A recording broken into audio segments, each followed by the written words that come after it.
Good day, welcome to the Gulf News Update for Wednesday, December the 18th. Here are the top stories at this hour. Companies of varying sizes were issued deadlines by the Dubai Health Authority to meet mandatory health insurance coverage laws starting next year. A new timetable offers deadlines for 3 categories of companies based upon the number of employees on their payroll. Companies with more than 1,000 employees, for example, must insure all of its workers by October 2014, while smaller companies will have until mid-2016 to meet the provision.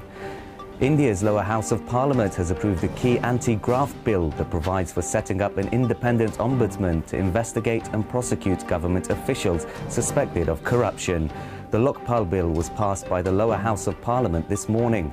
The bill has to be ratified by the Indian president before it becomes a law.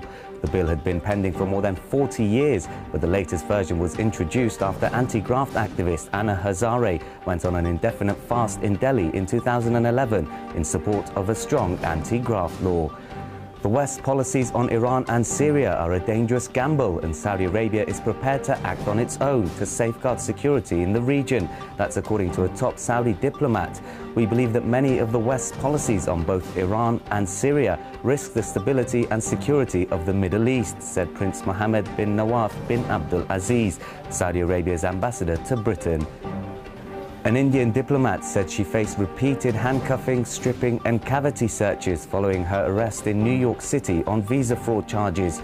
In an email published in Indian media today, Devyani Khobragade, India's Deputy Consul General in New York, said she was treated like a common criminal despite her incessant assertions of immunity. Rattled by the scale of the anger in India, the US State Department sought to calm tensions and said the arrest last Thursday shouldn't be allowed to damage bilateral relations.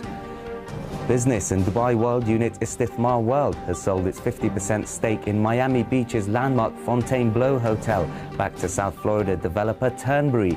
Dubai World originally paid $375 million in 2008 for its 50% stake in the hotel.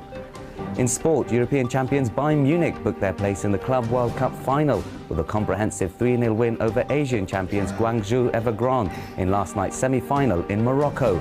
Closer to home, and more than 1,800 of the world's top young chess talents have descended on the UAE ahead of the World Youth Chess Championships. The event gets underway in Al Ain today.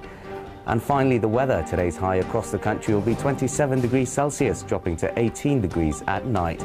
That's all for now. Thanks for watching, and as always, you can get the latest news on gulfnews.com.